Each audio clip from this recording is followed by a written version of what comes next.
बिस्मिल्लाहिर्रहमानिर्रहीम।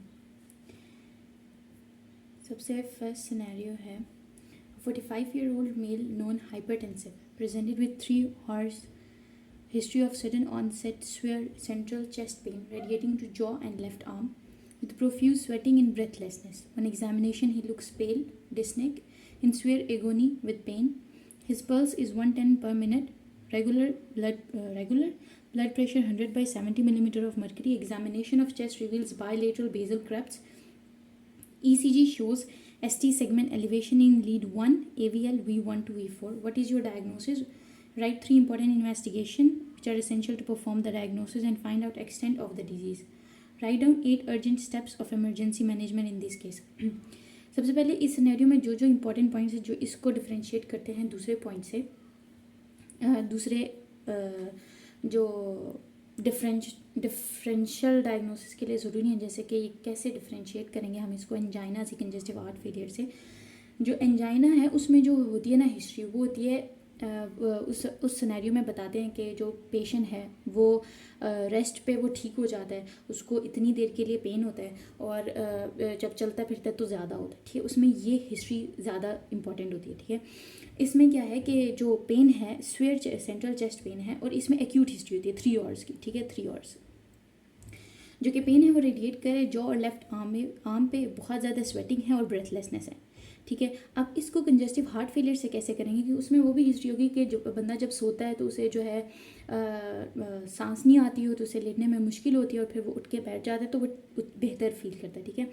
अब एग्जामिनेशन पे वो पेल है, ठीक है, डिस्निक है और उसे बहुत ज़्यादा पेन है। उसका ब्लड प्रेशर 110 पर मिनट है और रेगुलर है और पल्स 110 पर मिनट है और रेगुलर है और ब्लड प्रेशर 100/70 है, तो बीपी उसका थोड़ा सा कम हो गया है और बायलेटरल बेजल क्रेप्स मिली हैं, ठीक। ईसीजी में एसटी सेगमेंट एलिवेशन है in lead 1, AVL V1 to V4। इन सारी चीज़ों से हमें ये तो पता चल गया कि MI है, ठीक है, लेकिन हमें इन लीड से पता चलेगा कि कौन सा MI है, ठीक है। अब जो लीड 1, AVL और V1 to V4 है, ठीक है। अगर हम जाएं कार्डियोलॉजी पे अपने MI के सेक्शन पे तो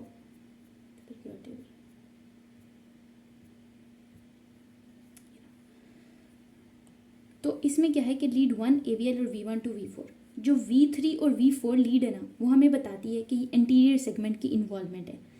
जो V1 और V2 है, ठीक है, ये है ना V1 to V4, तो V3 V4 हमें एंटीरियर सेगमेंट का बताते हैं कि anterior segment anterior wall involve है जिसमें मायोकार्डियल इन्फाक्शन हो रहा है।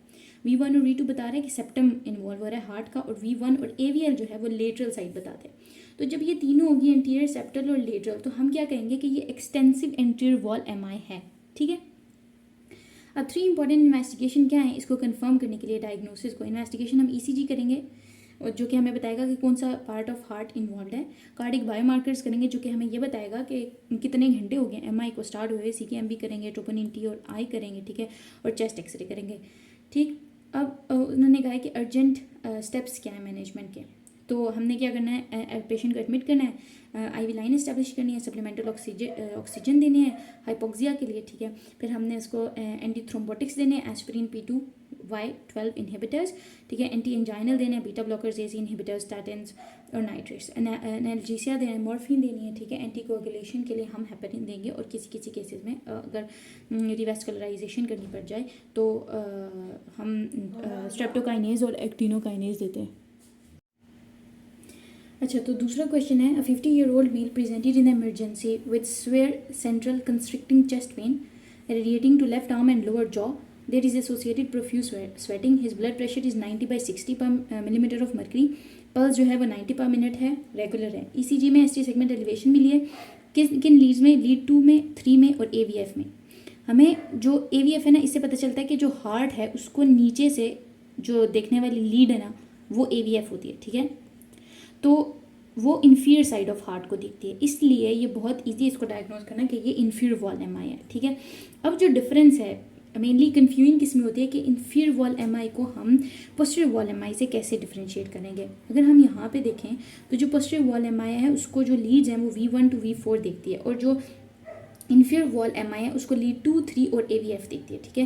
लीड 2, 3 और AVF में राइट कोरोनरी आर्टरी सप्लाई करती है, ठीक है, और इसमें पोस्टीरियर डिसेंडिंग आर्टरी इन्वॉल्व होती है, ठीक। तो विच कोरोनरी आर्टरी इज इन्वॉल्व, तो इन्फीरियर वॉल एम आई में राइट कोरोनरी आर्टरी इन्वॉल्व होती है, ठीक है। ये है राइट कोरोनरी आर्टरी जो कि इन्फीरियर वॉल या फिर इन्फीरियर सरफेस ऑफ हार्ट को सप्लाई करती है। अब जो कंफ्यूजिंग चीज़ है वो ये है कि इन्फीरियर और पोस्टीरियर को कैसे डिफ्रेंशिएट करना है, ठीक है। और पोस्टीरियर जो है वो V1 to V4 से कैसे पता चलता है, और जो पोस्टीरियर वॉल एम आई है वो V1 to V4 segment V4 Leeds में हमें पता चलता है कि पोस्टीरियर वॉल एम आई है, और इन्फीरियर वॉल एम आई लीड 2, 3 और AVF शो करते हैं, ठीक है। अब जो हार्ट की इन्फीरियर वॉल है ना, हार्ट वो ना प्रिज्म शेप का होता है, इस तरह की शेप का, ठीक है। तो जो ये इसकी एंटीरियर सरफेस है ये स्टर्नम के साथ लगी होती है, वो वाली एंटीरियर सरफेस होती है। जो ये इन्फीरियर सरफेस है ये डायफ्राम के साथ होती है, और जो पोस्टीरियर सरफेस है ना वो स्पाइन के साथ होती है। लेकिन जो पोस्टीरियर वॉल एम आई है ना उसमें जो सरफेस होती है वो लेफ्ट वेंट्रिकल मेनली इन्वॉल्व होता है, ठीक है। जो पोस्टीरियर वॉल एम आई होता है वो शो कर रहा होता है कि जो लेफ्ट वेंट्रिकल है हार्ट का, ठीक है, उसकी जो पोस्टीरियर सरफेस है उसमें उसको जो आर्टरी सप्लाई करी है पोस्टीरियर इंटरवेंट्रिकुलर आर्टरी उसका एम आई हो गया है, ठीक है। और जो कोरोनरी आर्टरी है ये जो है इन्फीरियर सरफेस ऑफ हार्ट को सप्लाई करी होती है, जो कि डायफ्राम के साथ अटैच हो रही होती है। तो जो नीचे से AVF है ना वो फिर इन्फीरियर सरफेस को देख रही होती है, पोस्टीरियर को नहीं देख रही होती, ठीक है। इसलिए जो AVF है हमें वो इन्फीरियर वॉल एम आई का बताती है, ठीक है। जो पोस्टीरियर वॉल एम आई है वो हमें लीड जो है V1 to V4 में कैसे दिखता है, हालांकि ये तो आगे लगी हुई है, ये पीछे वाले का कैसे बताएंगी, और इसलिए ये ऐसे बताते हैं कि इसमें देखें ST डिप्रेशन है, ठीक है। बाकी सारे में क्या है ST एलिवेशन। तो रेसिप्रोकल जो चेंजेस होते हैं ना पोस्टीरियर वॉल एम आई में वो इधर शो होते हैं उल्टा होके, ठीक है, क्योंकि वेक्टर्स क्या है ऑपोजिट साइड पे। तो पोस्टीरियर वॉल एम आई के लिए लाधा से लीड्स यूज़ की जाती हैं उसको डायग्नोस करने के लिए, और वैसे जो है हमें V1 to V4 में भी जब पता चल सकता है जब रेसिप्रोकल चेंजेस शो होती हैं, ठीक है। तो इसलिए अब ये कंफ्यूजिंग नहीं रहा कि AVF आया इन्फीरियर को देख रही है या पोस्टीरियर को देख रही है, ठीक है। तो इसका अगला क्वेश्चन है कि what are other acute coronary syndromes. दूसरे क्या क्या है acute coronary syndrome, anterior wall M I हो सकता है, एंटीरोसेप्टल वॉल एम आई हो सकता है, एंटीरोलेटरल वॉल एम आई हो सकती है, पोस्टीरियर वॉल एम आई होता है। जो एंटीरोलेटरल है, लेटरल साइड कौन सी है, हार्ट की सर्फेसेज जो कि दोनों लंग्स के सामने हैं वो लेटरल सर्फेसेज हैं हार्ट की, ठीक हो गया। अगला क्वेश्चन है, a 55-year-old smoker presented to emergency room with the complain of central chest pain along with sweating and vomiting, ठीक है। On examination his blood pressure is 160/100 और उसका पल्स है 100 per minute जो कि रेगुलर है, उसकी चेस्ट क्लियर है, कोई भी क्रैप्स नहीं है। His father had died a sudden death at the age of 40 years। ECG showed ST segment elevation in leads V1 to V6। देखिए अब V1 to V6 हमने कहा कि जो एंटीरियर वॉल एम आई होता है, ठीक है, वो V3 और V4 में होता है, और जो एंटीरोसेप्टल है वो V1 to V2 V3 V4 में होता है, और ये V1 to V6 है। तो ये एंटीरियर वॉल एम आई है, ठीक है। और हम इसे और क्या बता सकते हैं कि ये लेटरल साइड को भी इन्वॉल्व कर रहा है, ठीक है, क्योंकि V6 तक शो हो रहा है, और सेप्टल साइड को भी इन्वॉल्व कर रहा है क्योंकि V3 और V4 और V1 V2 में भी शो हो रहा है ये, ठीक है। इसके रिस्क फैक्टर्स क्या हैं इस पेशेंट में, ये पेशेंट स्मोकर है, इसकी एज ज़्यादा है, ठीक है, और इसके जो फैमिली हिस्ट्री भी है, वो उसकी फैमिली हिस्ट्री भी है कि उसके फैमिली में भी किसी की डेथ हो चुकी है एक हार्ट कंडीशन की वजह से, ठीक है। एक तो उसकी एज ज़्यादा है, दूसरा वो स्मोकर है, तीसरा उसकी फैमिली में डेथ हो चुकी है एक हार्ट की कंडीशन की वजह से, तो वो ससेप्टेबल है किसी भी हार्ट कंडीशन से। How will you manage this patient emergency room, मोनावैश। मोनावैश क्या है कि ये एक नमोनिक है, ठीक है। M से क्या है, हमने क्या देनी है, M से यहाँ पे आ जाते हैं,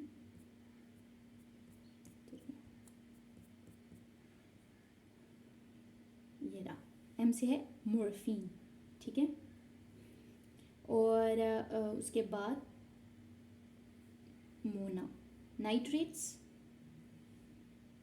A से AC इनहिबिटर्स या एंटी थ्रोम्बोलिटिक या एंटी एंजाइनल, B से बीटा ब्लॉकर्स, A से एस्पिरिन, मोनावैश। एस से स्टैटिन्स और एच से हेपेरिन। मोनाबैश सारे इनको डिनोट करता है। एम से मॉर्फिन, ठीक है, ओ से ऑक्सीजन, एन से नाइट्रेट्स, ए से सी इनहिबिटर्स मोना, बी से बीटा ब्लॉकर्स, फिर ए से एस्पिरिन, एस से स्टैटिन्स और एच से हेपेरिन। तो पूरा मोनाबैश बन जाता है, ठीक है। तो ये इसका निमोनिक है इसके मैनेजमेंट का, जो कि हर दूसरे क्वेश्चन में पूछी जाती है। A 60-year-old jeweler develops severe retrosternal chest pain with profuse sweating at 6 a.m. in cold winter morning. On examination at 8 a.m. in the emergency, his pulse rate was 110 per minute with blood pressure of 150 by 100. तो blood pressure इसका ज़्यादा है. And a fourth heart sound is heard in the left parasternal area without any other significant clinical findings. इस वाले जो पिछला patient था उसमें एक और भी रिस्क फैक्टर था कि उसमें 160 बाई 100 मिलीमीटर ऑफ मर्क्यूरी उसका ब्लड प्रेशर है। इसका मतलब है कि वो हाइपरटेंसिव भी है, तो ये भी एक रिस्क फैक्टर है उसके लिए, ठीक है। अब वापस उसी क्वेश्चन पे आ जाते हैं। Give 3 possible diagnosis in the order of the priority, what 4 investigation should be done immediately, enumerate 4 most important management steps that you will take in the first order of hospitalization. तो 3 possible diagnosis क्या हो सकते हैं? एक तो ये acute coronary syndrome MI है उसको, ठीक है।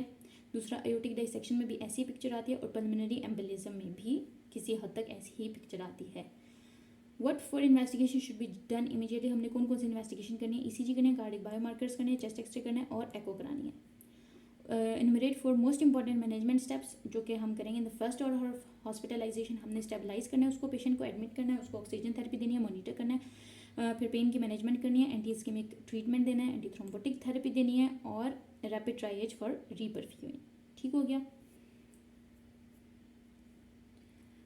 अच्छा, a 50-year-old male non-diabetic complained of pain in the epigastric radiating to the back along with syncopial attack. He had one episode of vomiting and gave history of similar attack 1 week back as well. His pulse is 75 per minute, regular and good volume. Blood pressure examination 160 by 100. ये भी hypertensive है patient. His ECG strip show ST segment elevation and lead to 3 and AVF. AVF कहाँ से देखती है heart को? नीचे वाली साइड से देखती है। तो ये कौन सी सर्फेस को देखती है? डायफ्रैग्मेटिक सर्फेस को, जो कि इंफीरियर सर्फेस है हार्ट की। तो ये क्या है? Inferior wall MI. What is the diagnosis inferior wall MI? Outline the acute management plan of this patient. वो क्या है?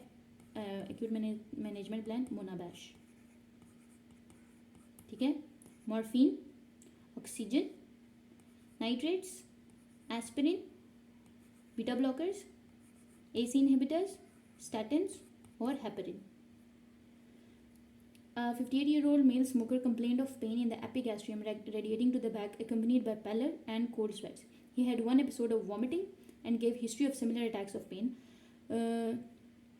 though of lesser duration. While walking back from his work one day, his blood pressure and admission was 160 by 100. ये भी hypertensive है। ECG showed ST elevation in lead 1, AVL, V4 and V6. अब देखो AVL involve है ना, तो ये lateral side of heart को शो करता है, ठीक है। Lead 1, AVL, V4, V6 anterior side को शो करता है। तो what is the diagnosis? Anterolateral wall MI। And list the acute management. Acute management क्या है? कि वही मोनाबैश है इसकी एक्यूट मैनेजमेंट, ठीक है, मोनाबैश। अब enlist 4 common complications of condition along with their management. अब एंट्री वॉल MI है तो इसके साथ और क्या क्या कॉम्प्लिकेशन हो सकती है? एरिथमिया हो सकता है जिसको हम एट्रोपिन के साथ ट्रीट करते हैं, ठीक है। ब्रेडिकार्डिया हो सकता है, तो हम ब्रेडिकार्डिया के लिए क्या करते हैं? टेम्परेरी पेसिंग करते हैं सिम्प्टोमेटिक ब्रेडिकार्डिया को ट्रीट करने के लिए। राइट वेंट्रिकुलर इन्फेक्शन हो सकता है जिसको हम हाई वॉल्यूम फ्लूइड रिप्लेसमेंट से ट्रीट करते हैं और नाइट्रोग्लिसरीन को अवॉइड करते हैं।